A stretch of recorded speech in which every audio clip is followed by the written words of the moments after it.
Olá pessoal, boa noite, tudo bem com vocês? Vocês estão me ouvindo bem? Se puderem, dê só um joinha aí, só para confirmar, pessoal, por gentileza. Hoje a gente vai dar continuação então à nossa live da semana passada, que nós começamos a falar basicamente dos 5 modelos das estações da prova do INEP, e semana passada a gente falou do bloco de cirurgia geral. Hoje a gente vai falar do bloco de clínica médica, tá legal? Legal, André, muito obrigado. Vamos falar mais um pouquinho sobre esses 5 modelos de estação. Depois eu vou colocar para vocês ali as estações de 2015. Boa noite, André. 2015 não, perdão. As estações de clínica médica, né? De 2011 até 2021. A gente teve aí basicamente 9 provas. Olá, Daisy. Como vai? Vamos lá. Então, vamos começar, e relembrando um pouquinho em relação a essas estações que nós tivemos. Se a gente pegar o que já caiu, né, pensando no modelo do OSCE. Lembrando que o OSCE, pessoal, só para relembrar, em português fica ECOI, né, que é o Exame Clínico Objetivo e Estruturado. Né? Então, exame é a prova, clínico é porque são situações clínicas, independente de ser cirúrgica, pediátrica, de medicina de família, mas são situações clínicas. Objetivo, a prova é uma prova objetiva, não é uma prova que você vai até a enfermaria, no leito 2, vai atender o paciente, vai voltar e vai falar ali para o seu examinador o que é aquele paciente. Né? Então, é uma prova objetiva e é uma prova estruturada. Por quê? Por uma série de fatores. Um deles é o checklist. O fato de ter o checklist, ele já nos ajuda a estruturar a prova. A prova é estruturada da mesma forma para todo mundo, independente de se você fizer em Brasília, no Mato Grosso, no Sul, no Norte, Nordeste, Centro-Oeste. O checklist vai ser exatamente igual em todos os locais. O texto do ator vai ser exatamente igual em todos os locais também. Claro que a gente sabe que tem algumas discrepâncias, alguns atores agem de uma forma, respondem uma coisa, o fiscal entrega um impresso numa ordem ou entrega numa outra, mas é estruturado, isso a gente não pode negar, tá bem? Tem uma aula que eu faço sobre o OSCE, e nessa aula eu coloco uma imagem, a gente imagina se não fosse estruturado, imagina se a gente tivesse ali 5 mil, 6 mil candidatos divididos para fazerem em hospitais, atendendo os pacientes reais, e o médico falasse, vamos lá, você vá até o leito 2, atende o seu João, faz a anamnese, cria ali a sua hipótese diagnóstica, volta aqui que a gente vai discutir então o caso do seu João, e é isso a sua prova. Aí, o seu João, ele é um paciente que é diabético, hipertenso, tem uma insuficiência cardíaca, teve AVC e está internado porque ele também tem anemia falciforme. Imagina isso, um paciente extremamente complexo. Enquanto seu amigo do lado, ele vai para o leito 5, a Dona Maria. Dona Maria, ela é hipertensa, no entanto, a hipertensão dela está descompensada e por isso que ela está internada no hospital. Olha a diferença de prova que a gente teria. Né? Então, é muito interessante que a prova seja realmente estruturada e que seja exatamente os mesmos itens de checklist para todo mundo, pessoal. Tá? Então, isso nos ajuda e ajuda muito, tá bem? Vamos lá, vamos voltar aqui para os nossos 5 modelos, lembrando então da aula passada. A gente tem o modelo tradicional, que é aquele modelo que vai cobrar a sua apresentação. Olá, eu sou o doutor, a doutora, vou fazer seu atendimento no dia de hoje. O que eu posso te ajudar? Tem sempre aquela pergunta de gatilho, né? Que a gente, o que eu posso te ajudar? Qual que é a sua dúvida? Qual que é o motivo da consulta? O que o senhor veio fazer aqui hoje? Fica um pouco mais rude, né? Normalmente é mais o que eu posso ajudá-lo, né? Ou ajudá-la. Normalmente é uma ótima pergunta para a gente poder começar. E depois a gente vai começar com a nossa anamnese. Então, a anamnese realmente é um dos pontos difíceis ali, que a gente nunca sabe se a gente aprofunda ou não aprofunda. Tem uma série de coisas para a gente fazer em cima disso, depois a gente pode comentar em outro momento só sobre a anamnese, tá? Exame físico, exames complementares e conduta terapêutica, né? Então isso seria uma estação tradicional. Vocês vão ver que a clínica médica, ela puxa muito para isso. A clínica médica não tem tanto espaço para outros modelos. No entanto, às vezes não é só essa tradicional pura. Não sendo a tradicional pura, a gente acaba classificando ela como mista, tá bom? Então, a gente tem a primeira, tradicional. A segunda, modelo de entrevista, né, que já caiu algumas vezes na prova do INEP. Por exemplo, em 2015, você era um médico, estava atendendo numa cidade, num município do interior de um determinado estado, e você era chamado para fazer, então, uma entrevista numa rádio e falar sobre a doença da hanseníase. Então, era um modelo de entrevista. 2016 também caiu sobre medicina de família e comunidade. Em 2020 caiu algo parecido, que não era assim tão focado, assim, não era exatamente, não tinha essa aparência de entrevista, mas era algo que era de perguntas e respostas, pedindo orientações. Isso a gente também pode classificar aí como uma entrevista ou em alguns casos como mista, tá? A nosso terceiro modelo, procedimentos, que é algo que inclusive hoje em 2011 e 2012, vou adiantar para vocês, na clínica médica caíram estações de procedimentos. Isso na clínica médica caiu IoT. Então, você estava lá, um paciente em 2011 era um paciente que ele estava deitadinho, você sabia que você ia ter que fazer intubação orotraqueal. Não tinha para onde correr, era exatamente isso.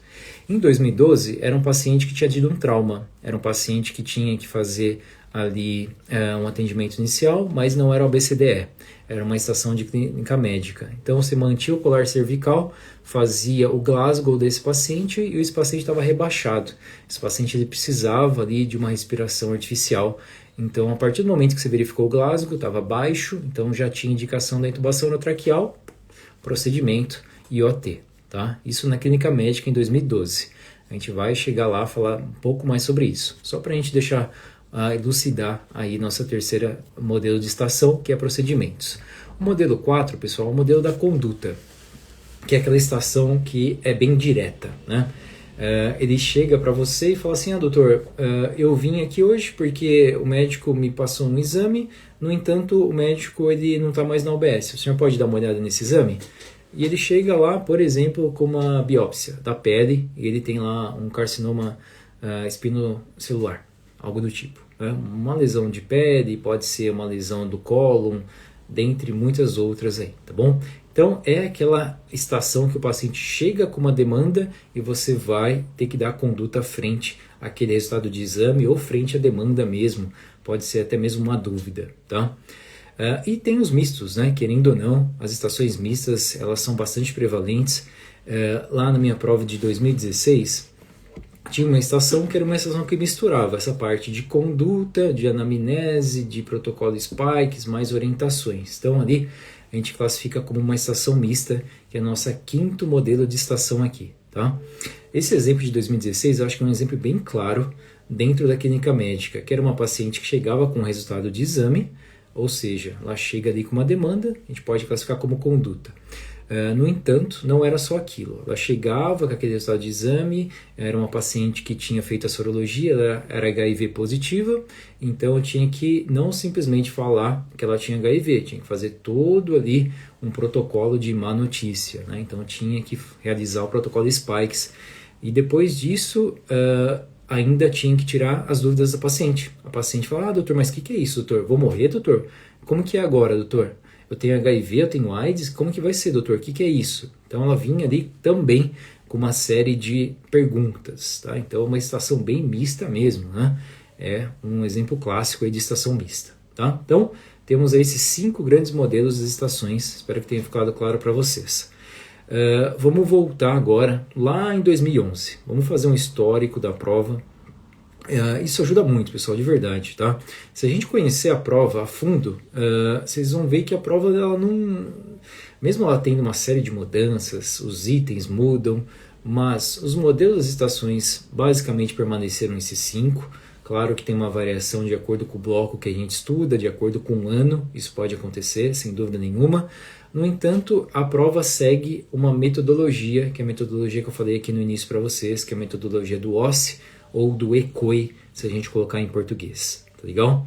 Então, se a gente conhece bem a prova, a chance da gente poder ter um bom estudo, conseguir identificar ali realmente as características, né? Conseguir conhecer a prova, realmente aumenta e muito. Então vamos lá, de 2011 para cá, especificamente no bloco de clínica médica, o que nós tivemos?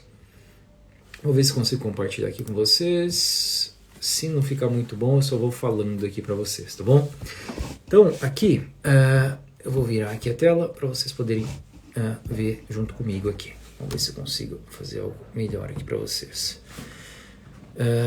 O Instagram, ele judia da gente, né? Ele nunca nos ajuda em relação a isso, mas eu acho que de alguma forma vai ajudar vocês aqui. Vamos lá. O que nós temos, pessoal? Se a gente pensar em estatística da prova do INEP, aqui eu vou trazer para vocês basicamente de 9 provas, tá? De 2011 até 2021. O que nós tivemos de clínica médica? Estamos falando especificamente da prova de clínica médica, tá?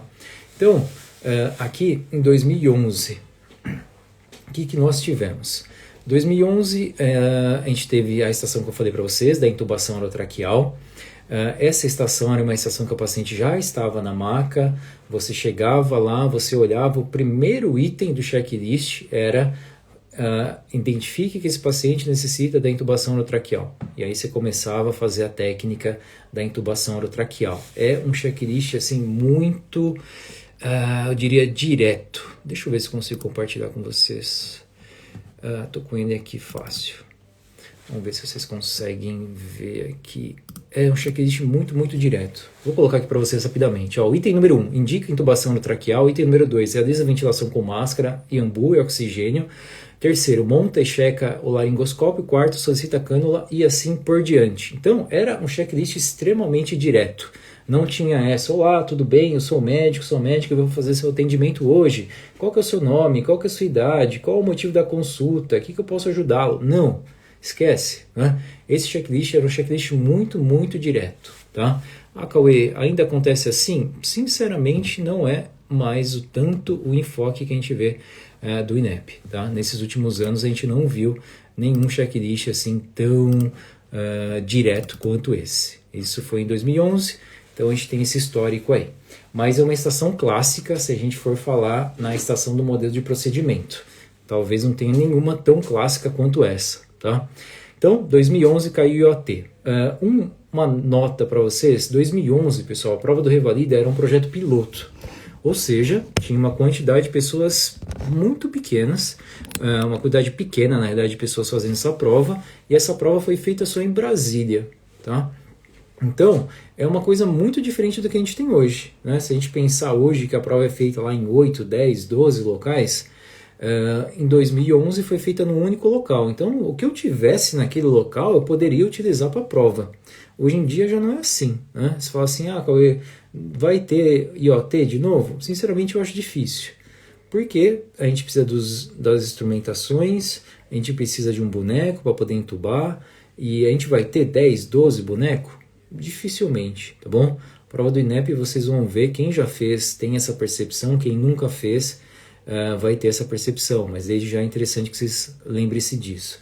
É uma prova relativamente simples quanto a objetos, tá? Não vai ter objetos mirabolantes lá, esqueçam, né? Vai ter uma mulher não, vai ter um boneco que simula um parto. Não vai ter, esquece. É tudo muito simples, porque vai ter que ter exatamente igual, tudo que tem num local vai ter que ter nos outros. Por isso que a gente não vê mais tanto esse modelo de estação, tanto que IoT caiu 2 vezes, 2011 e 2012, e nunca mais caiu, tá legal? Vamos lá, então tivemos essa estação de intubação orotraqueal em 2011, que era extremamente direta, e depois a outra estação de clínica médica era uma suspeita de hipertensão arterial.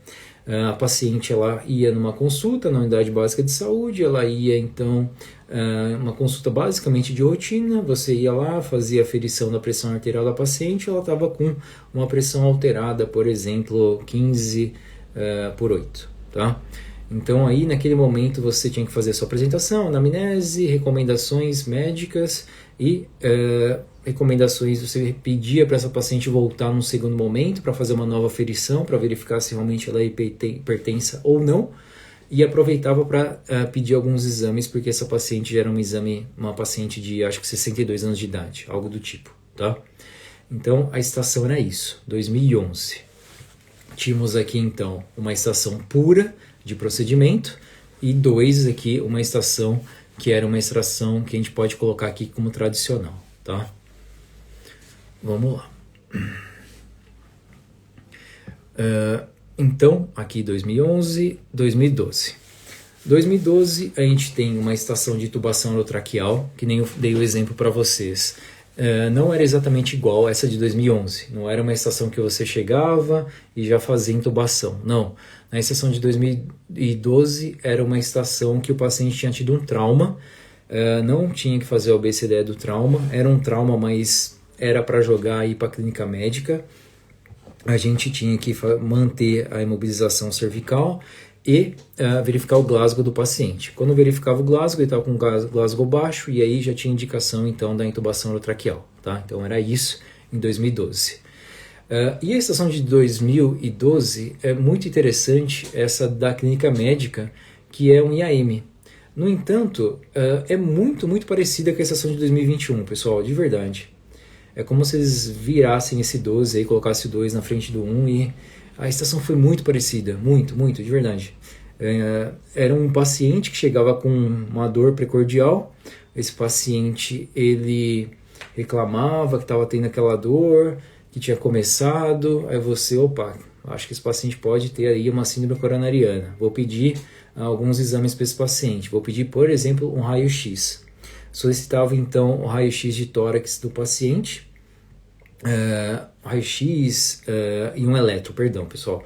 Um eletro e exames laboratoriais. E esse paciente tinha um eletro, que tinha um supra de ST. Não tem essa imagem do supra para a gente poder comparar com a de 2021, tá? Mas o caso clínico em si era muito parecido. Um paciente com dor torácica, você pedia ali o exame, você pedia o eletrocardiograma e ele te dava um eletro para você fazer a leitura do traçado e tinha exatamente um supra de ST que nem a gente viu em 2021, tá? Então, era uma estação realmente bastante parecida. Às vezes a gente imagina, não, o INEP não repete as estações, e repete muito, de verdade. A gente vai ver isso aqui ao longo das nossas lives, vocês vão ver que tem vários temas que foram repetidos. Um exemplo clássico lá na cirurgia que a gente viu é sutura, que caíram em 3 anos. Então imagina que 3 vezes em 3 anos diferentes caiu estação de sutura, né? IAM 2012, 2021, estações muito parecidas, tá? Então o que nós temos aqui? A gente tem 2 estações mistas aqui, tá? Essa estação de tubação orotraqueal, ela não era uma estação só de procedimento, diferentemente da 2011, porque tinha ali que realmente fazer exame físico, identificar e pelo menos saber como fazer o Glasgow desse paciente. Então a gente classifica ela então como uma estação mista, tá? E em relação à estação do IAM, também era uma estação que a gente pode considerar mista, porque não era aquela estação extremamente tradicional, que a gente vai fazer apresentação, exame físico, apresentação, anamnese, exame físico, exame complementar e conduta. A gente tinha ali também que orientar o paciente e fazer algumas perguntas, tá? Então a gente classifica aí ela como mista.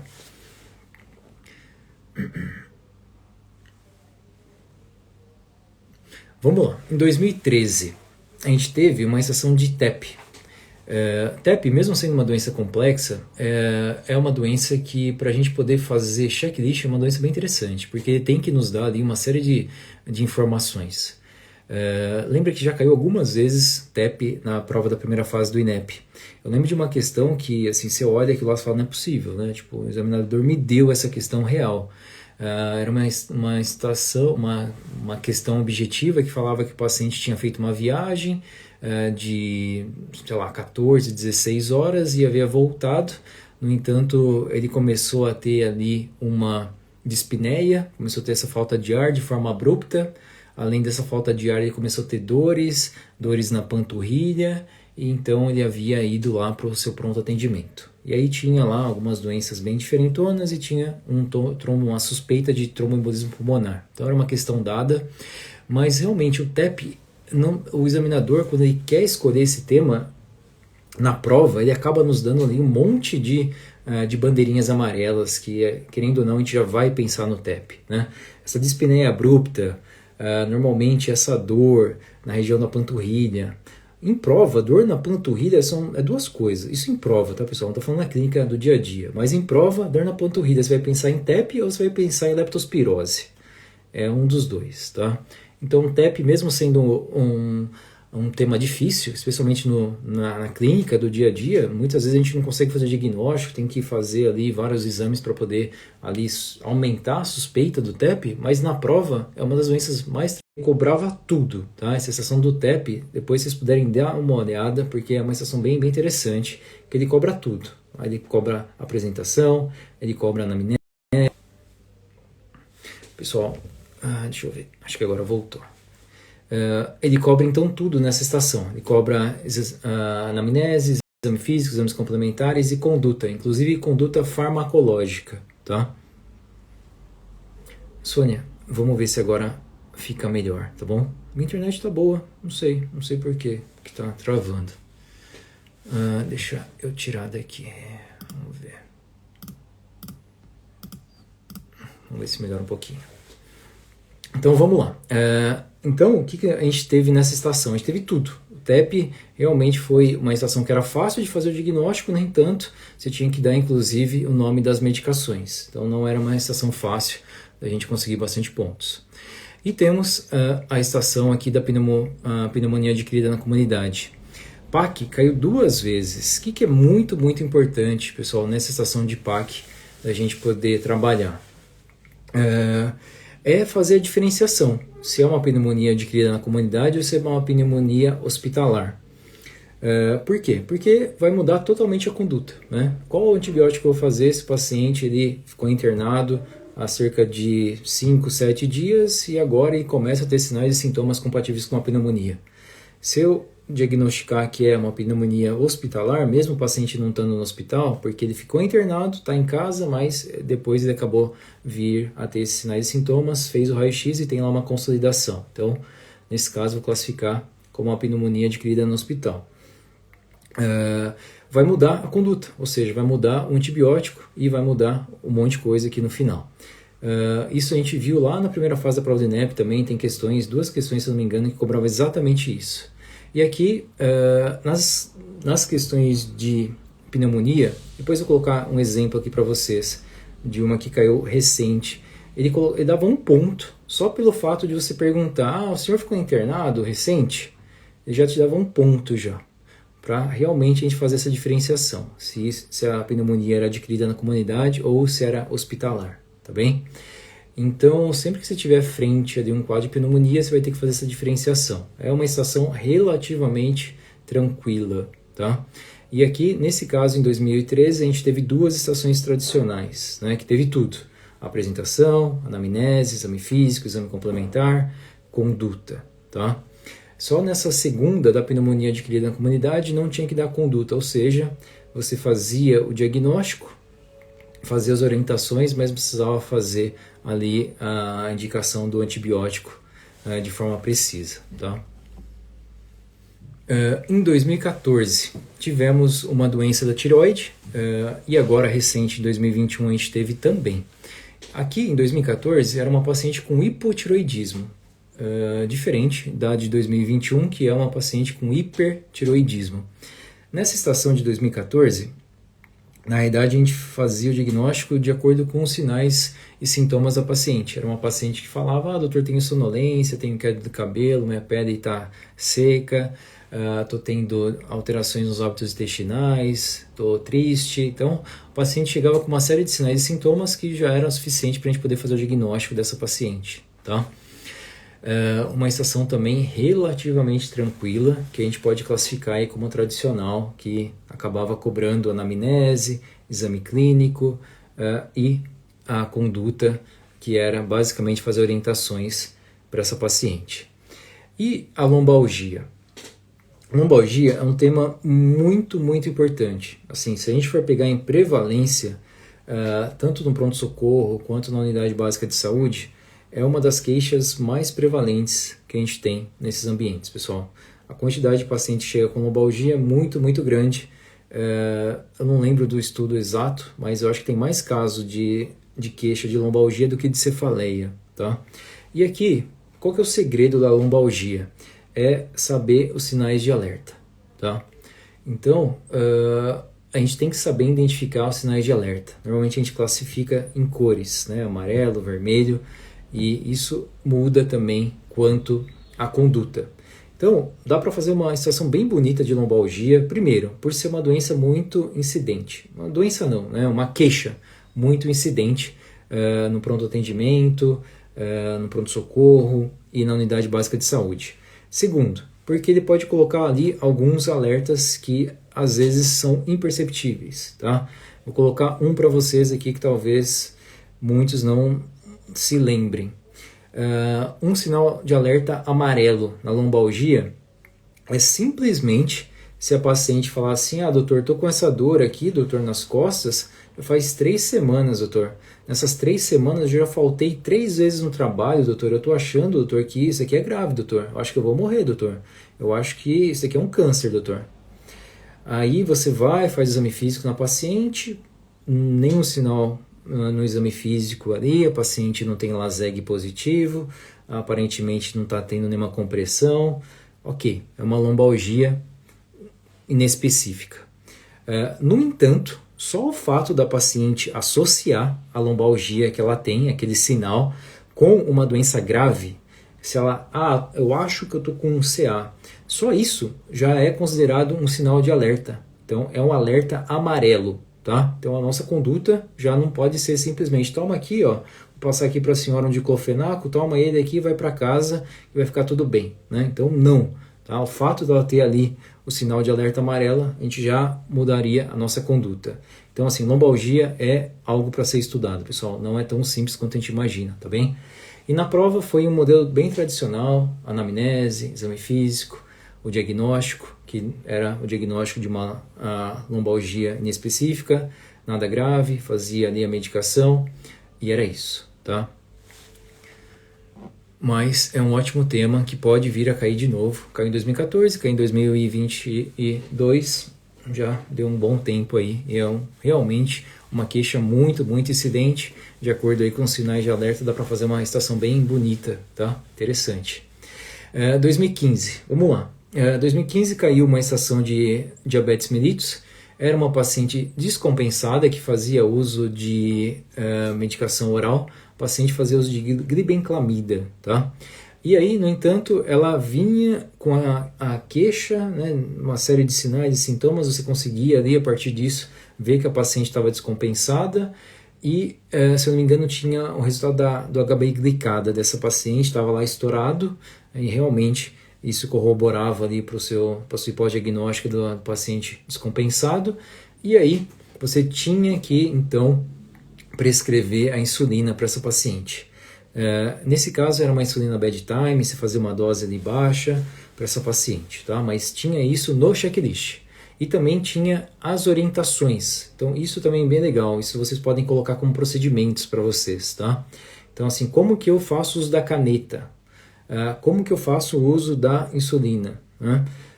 Então isso também é muito importante a gente saber como médicos, né? Pensando no generalista, a gente tem que saber orientar o paciente. E, assim, é uma estação que tá para cair, pessoal, né? A chance de cair realmente é muito grande. Inclusive, a caneta que eu coloquei para vocês, a caneta é um dispositivo que tem a insulina dentro e realmente parece uma caneta, né? Tem uma tampa, o paciente faz ali e, ok, não precisa fazer necessariamente com aquela agulha que a gente conhece. Então, esse dispositivo da caneta é um dispositivo que está sendo disponível pelo SUS. Tá? Então, como é disponível pelo SUS, pode vir a cair na prova sem nenhum problema.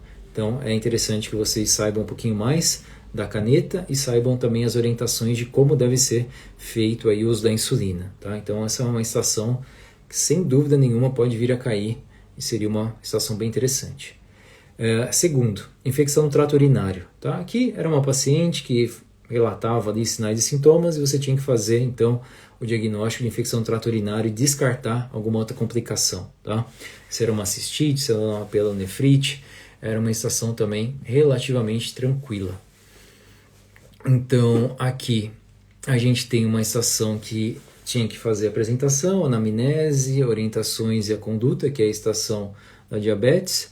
E a estação, na realidade está invertido aqui, pessoal. A estação do procedimento, na realidade as duas são mistas, tá? Não é só de procedimento aqui. As duas seriam estações em que a gente pode classificar como mista. A da diabetes porque a gente precisava fazer a orientação, quanto ao uso da insulina.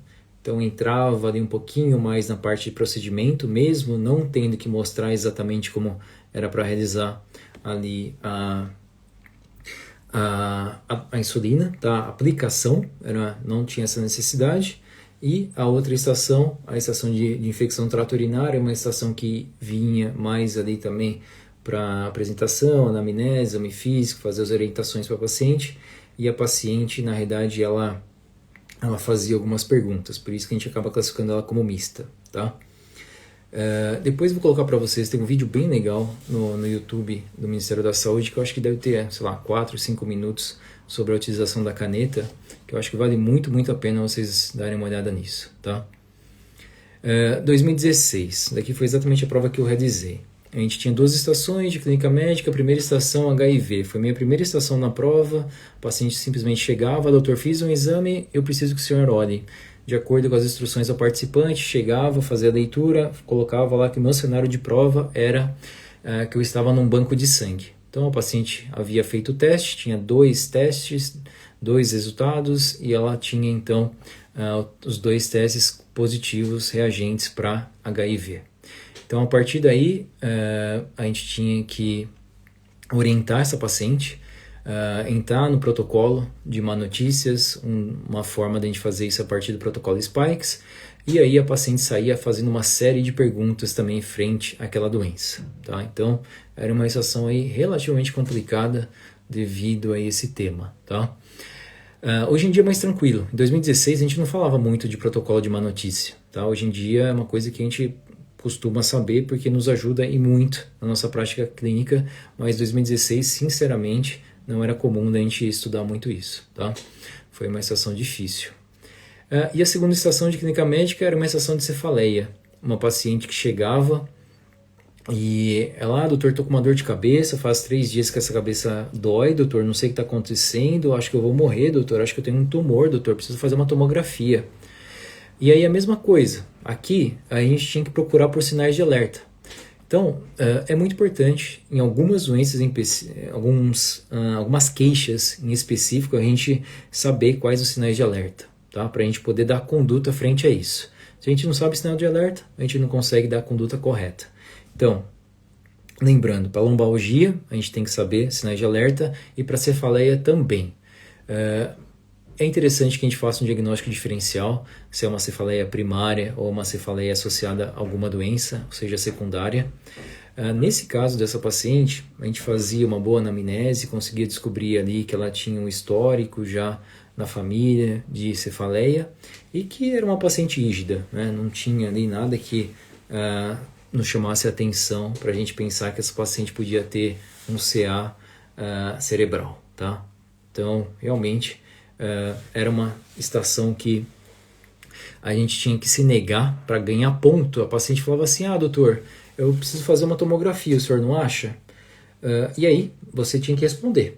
Só que assim, o que eu vou responder? Eu vou responder que sim, se ela fizer uma tomografia tá tudo bem, vai prejudicar ela ou não? Então aqui a gente entra nessa estação na prevenção quaternária, né? Lembra da iatrogenia, o excesso de exames, de intervenção médica, pode ser a partir de excesso de solicitações de exames, pode ser a partir de excesso de medicamento. Então, era uma estação que abordava um monte de coisa, inclusive a prevenção quaternária, tá?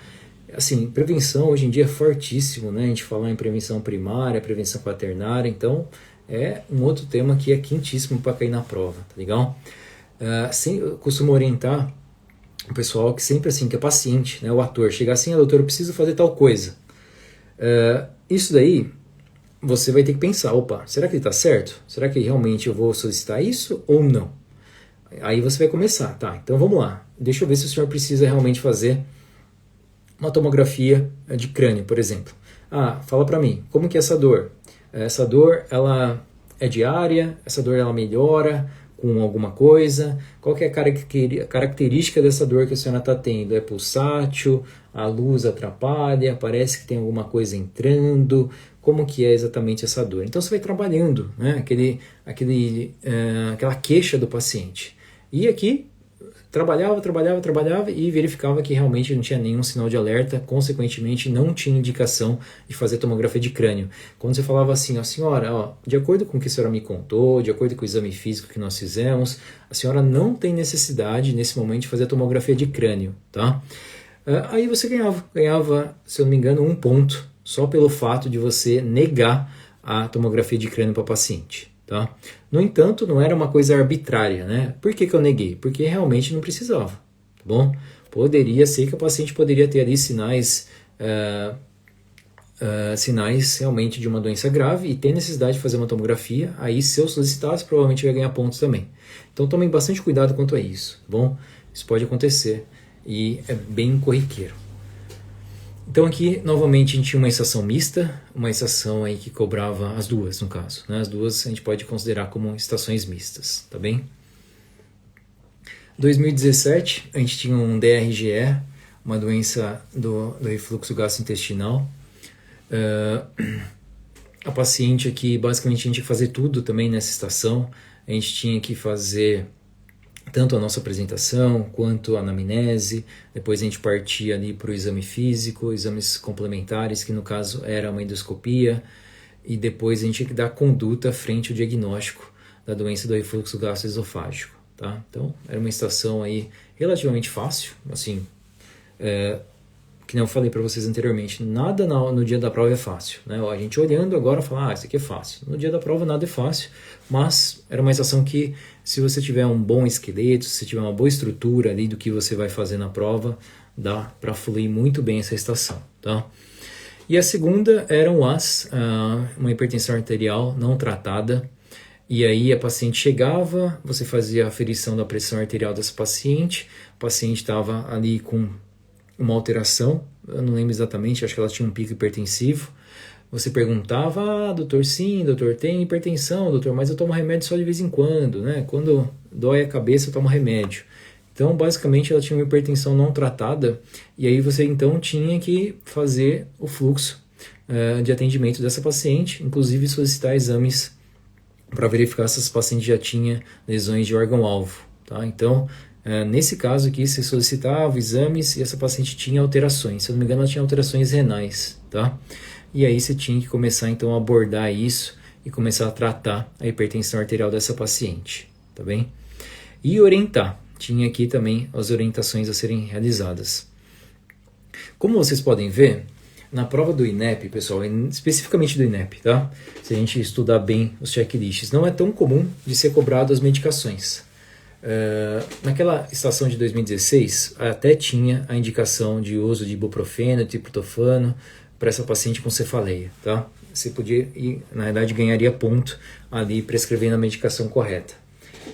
No entanto, não é o grande foco na prova do INEP, né? Se você falar assim, pô, Cauê, estou indo muito bem na minha anamnese, estou fazendo meu exame físico direitinho, estou tendo um bom raciocínio clínico para poder fazer solicitar exames complementares, eu consigo ali elucidar a grande maioria das hipóteses diagnósticas que é me dada e também consigo os diagnósticos quando está solicitando diagnóstico, mas poxa, na hora de dar conduta farmacológica, nunca lembro. Se o seu problema for esse, seu problema é pequeno, pessoal, de verdade, tá? Pensando em pontuação de prova, a conduta farmacológica é pouco, tá? Vocês podem fazer aí, se vocês quiserem, uma pontuação nos últimos 10 checklists de 2021. Vocês vão ver que é relativamente poucos pontos para a gente pensar em conduta farmacológica. Aí vocês falam assim, pô, Cauê, então você está falando para não estudar a medicação? Não preciso saber que numa pneumonia adquirida na comunidade, o tratamento de escolha de acordo com o Ministério da Saúde é um macrolídeo, no caso a azitromicina, 500mg, um comprimido por dia por 5 dias. Assim, para doenças básicas, né? É necessário saber, pessoal. Vou tratar uma pneumonia adquirida na comunidade de um adulto. Poxa, você tem que saber que a medicação de primeira escolha é a azitromicina. Qual que é a minha medicação opção? Se eu prescrever a amoxicilina 500mg de 8 e 8, tá errado? Não tá errado. Você vai ganhar o ponto? Provavelmente vai, tá? Por isso que na prova, ele não... quando as medicações elas têm uma indicação bem parecidas, né, mesmo uma sendo um pouquinho melhor que a outra, normalmente ele não entra em discordância, tá? Vocês podem ver que já foi cobrado o tratamento na prova da primeira fase para pneumonia adquirida na comunidade, e ele não coloca ali de alternativa tanto a amoxicilina junto com a azitromicina. Não tem. Ele coloca a azitromicina e coloca um monte de outros antibióticos que realmente saem fora da caixa, que não é o indicado, tá? Então, é importante saber o nome de algumas doenças muito prevalentes. Se falar assim, poxa, então pneumonia tem que saber, otite seria interessante saber, tromboembolismo já caiu, e já caiu com o uso da medicação, seria interessante saber. Então tem muita coisa que a gente não precisa nem sair procurando muito. Pega as provas antigas, dá uma olhada no checklist, está lá, né? Os itens do checklist tem as medicações, tá? Em relação ao IAM, você fala, poxa, Cauê, agora eu estou em dúvida em relação ao IAM, será que eu tenho que saber o tratamento farmacológico? É interessante que sim, né? Então, vou me matar, vou pegar lá o livro de emergência, vou ler um capítulo inteiro, 180 páginas sobre síndrome coronariana, tratamento? Não, né? Entra lá no site do Revalida, do INEP, pega o checklist de 2021 e vê o que ele colocou em pauta. Simples assim, pessoal, tá? A gente não tem tanto tempo mais para sair querendo estudar um monte de coisa, né? Então, poxa, preciso saber as medicações que são cobradas ali no paciente que está tendo uma síndrome coronariana, que provavelmente tem um infarto agudo do miocárdio. Caiu o checklist de 2021, poxa, vou lá em 2021, atual, né? Então vou lá e vou ver o que ele colocou em pauta em relação à conduta farmacológica, tá bem? Então façam isso que vai ajudar bastante vocês vão ver. Então aqui, nessas duas estações de 2017, a gente tinha duas estações praticamente tradicionais, tá? Que elas iam ali da anamnese para o diagnóstico, para a conduta, a outra é a anamnese, diagnóstico, e a gente tinha que fazer a solicitação ali de exames, diagnosticar a lesão de alvo e fazer as orientações para essa paciente, tá? Não tínhamos que prescrever exatamente uma medicação para essa paciente. Em 2020, a gente teve a sensação de leucemia. Se a gente olhar todos os temas que a gente passou até agora, vocês podem ver que não tem muita novidade. Fala assim, poxa, TEP é difícil? Mas poxa, se a gente pegar a prova da primeira fase, tem algumas questões que abordam TEP. Então assim, TEP não é aquela doença que quase nunca é abordada, né? Leucemia tem também na prova da primeira fase? Tem, fato. Mas para a segunda fase a gente não espera tanto essas doenças. Aqui, em especial, nessa prova de 2020, você tinha que fazer também sinais semiológicos, ou seja, tinha que fazer manobra semiológica, tinha que ir lá fazer a palpação do fígado e do baço desse paciente. Então isso era uma das tarefas. Você tinha que realizar esse exame físico no paciente, tá? Então isso é algo que algumas pessoas estão colocando isso em pauta. Eu acho que agora em 2022, com a pandemia está um pouco mais tranquilo, a gente continua na pandemia, mas aparentemente as coisas estão um pouco melhores. Agora eu acho que vai ter novamente estações que vai ter lá que realizar manobras semiológicas. Isso é um chute, pessoal, sinceramente, né? O fato da pandemia estar mais tranquila no território do Brasil não quer dizer que agora a prova vai ser uma prova que você vai lá e vai sair colocando a mão em todo mundo, né? Então, isso é um achismo. Pode ser que sim, pode ser que realmente tenha ali que realizar algumas manobras semiológicas, que nem a gente teve lá em 2020. No entanto, pode ser que mantenha como foi em 2021, tá legal? Então, algumas manobras é importante a gente saber, realmente, né? Poxa, se ele pedir para fazer ali, identificar Bloomberg, Hovzink, poxa, é importante, né? Então, algumas coisas, especialmente no abdômen, que acaba sendo o foco na prova, a gente tem que saber, tá legal? Então estudem realmente semiologia do aparelho abdominal, realmente isso ajuda vocês, é um conhecimento a mais que vai ajudar não só para a prova, mas também no dia a dia de vocês. Leucemia então foi algo fora da caixa, né? Se a gente pegar aqui dos temas que a gente viu até agora na clínica médica, leucemia saiu realmente um pouco, mas mesmo assim teve bastante gente que acertou, tá? Para vocês terem noção de como saiu da caixa, teve um impresso que ele dava para a gente uma imagem histológica na prova. Então isso foi algo que nunca tinha acontecido antes, né? Nunca tinha caído, entre aspas, histologia na prova do INEP da segunda fase. Aqui ele te dava uma imagem histológica, por mais que fosse uma imagem que a gente já tinha visto em algum momento na nossa faculdade, não era fácil, né? Então muita gente acabou tendo dificuldade com essa estação. E depois caiu uma estação de pneumonia adquirida na comunidade, bem parecida. Vou até mostrar para vocês. Olha, essa estação é muito interessante, pessoal. Por quê? Eu até estava discutindo há pouco tempo ela. É uma estação que tem 9 itens. Olha isso. Essa aqui é uma estação fora da caixa, assim, pensando no INEP. Mas é interessante para vocês verem que nem todas as estações são extremamente difíceis, nem sempre o INEP é extremamente complicado. Essa de 2020, então, ela se parece, se a gente for pegar em número de itens, conversando com pessoas que fizeram as 2 provas, fala, poxa, essa estação foi tranquila em 2020 e a estação de hipertiroidismo também foi tranquila em 2021, que também tinha poucos itens. Tá? Então dá para a gente correlacionar essas duas, mesmo elas tendo temas diferentes. Tá? Olha isso. Cumprimento paciente, 0,25 pontos. Pergunta sobre o uso de medicação atual ou anterior, 1 ponto. Só de você perguntar isso. O senhor teve alguma hospitalização recente, prévia? 1 ponto. O senhor tem alguma doença crônica? O senhor faz tratamento para alguma doença? Faz uso de alguma medicação de uso contínuo? Mais 1 ponto. Então, o paciente lhe dava ali algumas informações, que ele estava com tosse, possivelmente o paciente tinha febre também, e aí você solicitava então uma radiografia de tórax. Na radiografia de tórax você tinha que identificar que esse paciente ele tinha então ali algumas alterações. Tinha que solicitar também exames laboratoriais, e no exame laboratorial basicamente se pediu o hemograma, que é o básico que a gente acaba pedindo, é um dos primeiros que a gente acaba lembrando.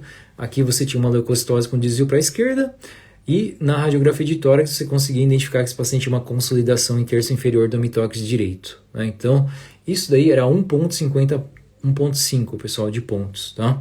E aqui no final você informa que o tratamento será ambulatorial. Não tinha necessidade de fazer o tratamento medicamentoso desse paciente. Né? Você não precisava prescrever para ele, por exemplo, azitromicina, 500mg, um comprimido por dia durante 5 dias. Não, nem isso precisava.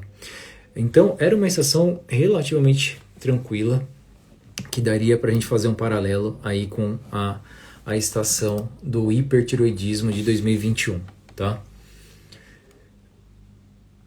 2021, estação de hipertiroidismo. Deem uma olhada nessas 2 estações, pessoal. Vocês vão ver que a prova do INEP, ela tem estações que também são simples, tá? Não que sejam fáceis, né? No dia da prova, naquele ambiente, naquele contexto, nada é fácil, mas são 2 estações simples. Então a gente tinha o hipertireoidismo, que lá nas instruções ao participante já nos dava uma foto, que o paciente tinha então a exoftalmia. Então isso, poxa, pensando em prova, né? Sempre a gente tem que fazer essa associação. Prova é uma coisa, clínica diária é outra. Mas na prova você vê uma exoftalmia, você fala, opa, isso aqui é hipertireoidismo. Simples assim, né?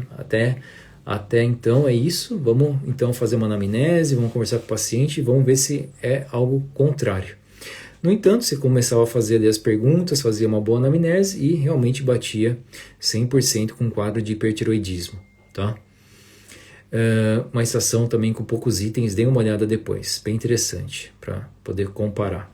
E a outra estação era uma estação de cirrose. O paciente tinha uma cirrose descompensada devido a uma doença hepática, e você pedia exames nesse paciente e identificava que esse paciente tinha uma ascite presente. São 2 estações que a gente pode colocar como estações tradicionais, tá? Pensando na estação do hipertireoidismo, tinha que fazer então apresentação, anamnese, exame físico, exame complementar e pós-diagnóstico e conduta. Na estação da cirrose descompensada, bem parecida, tinha que fazer ali apresentação, anamnese, exame físico, exame clínico, exame complementar, hipótese diagnóstica e a conduta frente a essa alteração, tá? Então eram 2 estações bem parecidas, assim, se a gente pensar na estrutura, tá legal? Então, como vocês podem ver, pessoal, a prova ela tem o jeitão, né? Não é uma prova, esse ano mudou os examinadores, então vamos mudar tudo. Agora vou colocar doenças extremamente difíceis, vou colocar Churg-Strauss, vou colocar doença de Lyme, vou colocar uma alteração genética. Não, né? A prova não é assim, pessoal, tá? Como vocês puderam ver aqui, talvez de temas um pouco fora aí do dia a dia, essa cirrose descompensada e a leucemia, que são dois temas aí um pouco mais complexos que realmente a gente podia ficar mais na dúvida, tá? Os outros temas aí bastante frequentes e temas que a gente precisa saber trabalhar bem aí no nosso dia a dia, tá legal? Então, é isso, da Clínica Médica é isso, espero que tenha ficado claro para vocês. Se vocês têm alguma dúvida, gostariam de colocar alguma coisa?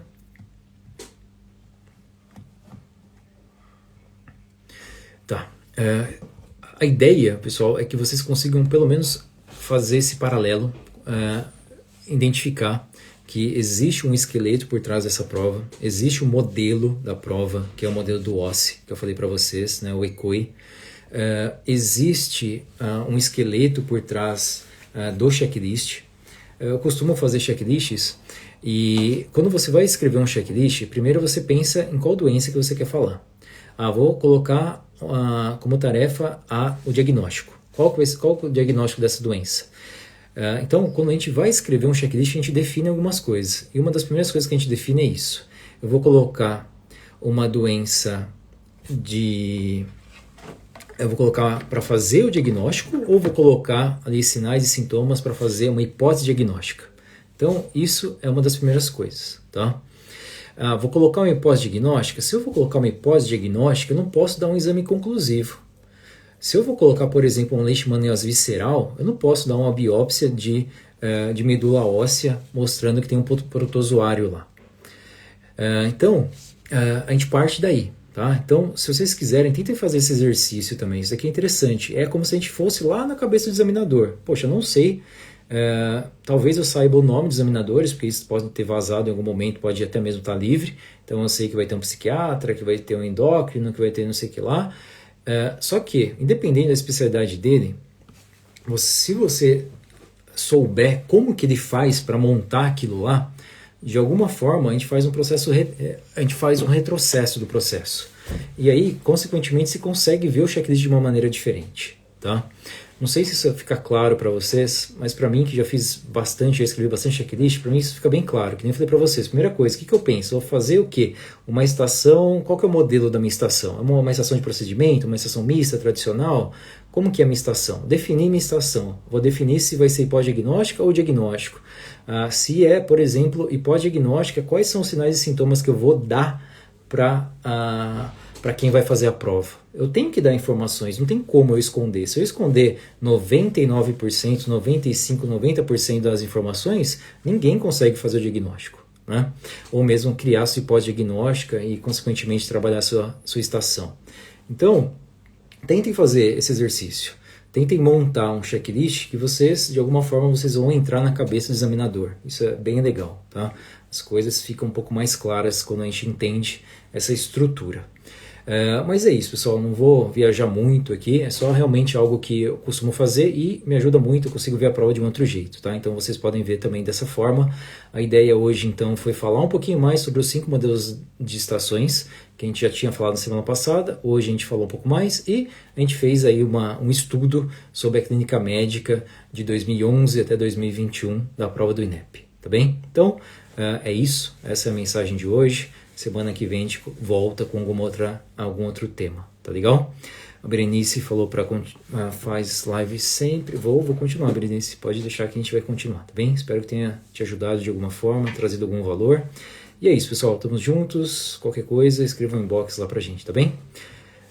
Alguma dúvida? Alguém gostaria de colocar alguma coisa? Não? Então tá bom. Ótima noite para vocês. Bons estudos. Qualquer coisa, então, escrevam pra gente lá no inbox que a gente responde para cada um de vocês, tá legal? Ótima noite, pessoal. Até mais. Até a próxima.